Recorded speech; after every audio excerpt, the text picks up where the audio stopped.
555, I'm staying alive. It's January the 5th and I'm sat with my guy. Wow. Tight rhymes for a white guy. Thank you, my guy. Sit carefully. Okay. Let all your efforts be directed to something. Let it keep that end in view. It's not activity that disturbs people, but false conceptions of things that drive them mad.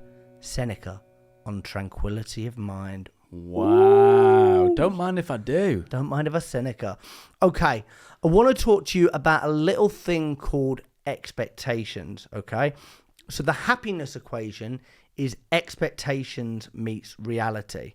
So when we go into a lot of sales calls or meetings, a lot of the time people are left disappointed because it didn't meet their expectations. So one of the things that we do when we're sitting down on a new discovery call, so somebody comes in from a cold call or an inbound or whatever it is, a referral, my favorite question, before we get started, before we do it, I sit down with you, I say, Zach, great to see you. Just so this isn't a waste of your time, what are your expectations for this call? What would you like to have happened by the end? Beautiful. Clarify my intention. So why is that important? Because what you want is a sales process that's prospect led. Okay. So what can happen is we can take on ourselves as salespeople. Objections are my responsibility. It's my responsibility to guide the call where it needs to go. But if you ever try to convince someone against their own will, it's actually very, very hard to do it.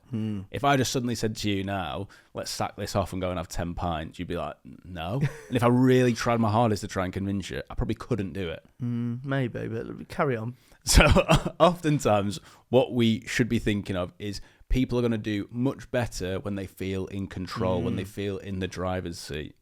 So like you just said then, if I start off the call by saying to someone, what are your expectations for this call, or what needs to happen by the end of the call, and they give me that checklist, okay, well, look, I've got those notes here, we'll go through those now. I suppose once all those things are ticked off, what would happen then? Yeah.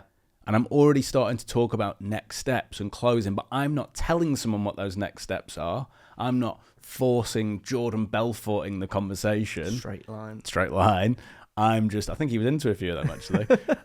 What I'm actually doing is letting the prospect steer the ship for me. And that's often going to result in people who don't drop out of the sales process, people who actually follow through, and certainly people who don't feel pressured.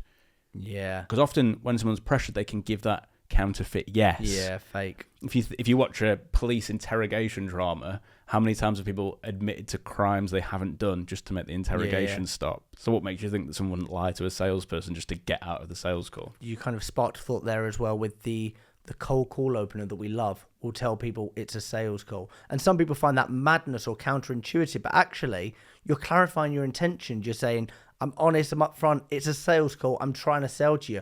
Rather than somebody knocked on my door the other day and they had like something about a liaison officer, and they were a lead generator for broadband, but they're like trying to dress up, and I'm like, I can see right through you. You're trying to sell to me. Just say, I'm here to try and sell you something. Can I see if it's a fit? And I'll be like, oh, right, okay. Fair enough. They're your intention. So it's good.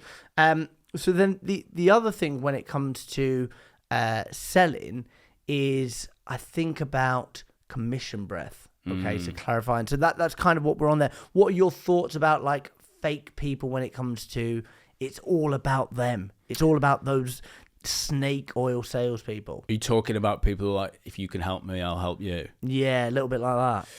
Yeah, I don't buy it. I mean, I always think about what's true in real life is true in sales, and we're big believers in a good sales conversation, a good sales process should probably feel a little bit like therapy, which might sound, is that a bit cheesy what they're saying there? But if you were sat down with your therapist and they said, look, if I can stop you being an alcoholic, I'm going to get promoted here.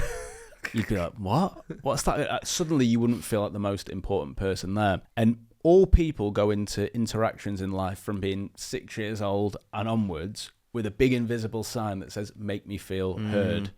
Someone's favourite subject in a sales conversation is always themselves. It's never you.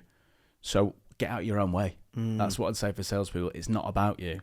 You're just a vessel to let someone come to a hard yes or a hard no.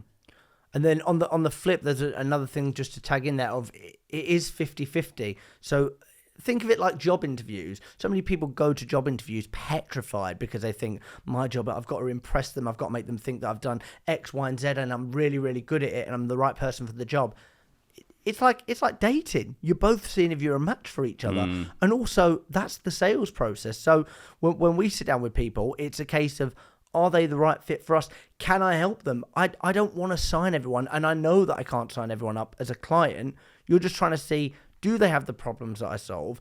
Are they motivated to solve that? Are we a good fit for each other? And then if you are a good fit, that's when you could say, okay, well, based on your problems and your motivation, we do X, Y, and Z to solve it. Does that make sense? Yeah, cool. Okay, there we go. Yeah, exactly. And you don't have to just think of it in the actual initial call or the initial meeting, but there might be next steps. I mean, 9 times out of 10, you're going to leave a sales conversation with a, let me go away and think about this, or I'm doing a bit of shopping around, and you'll try your best to not end up there, but you probably are going to end up there. So what I like to do is give people very, very clear, we can get on and off the process. And it's comfortable. I'm not forcing you in any direction. So what I say at the end of a call is, well, I'm a bit of a sucker for a next step. When's a good time to give you a call or catch up about, even if it's going to be a no? So we pop some time in the diary. They said, oh, well, next Tuesday. Okay. And look, if you see that pop up in your diary and you think we've gone in a different direction, actually, I didn't really want to talk to Zach again. I was just being polite. You can just email me the word no.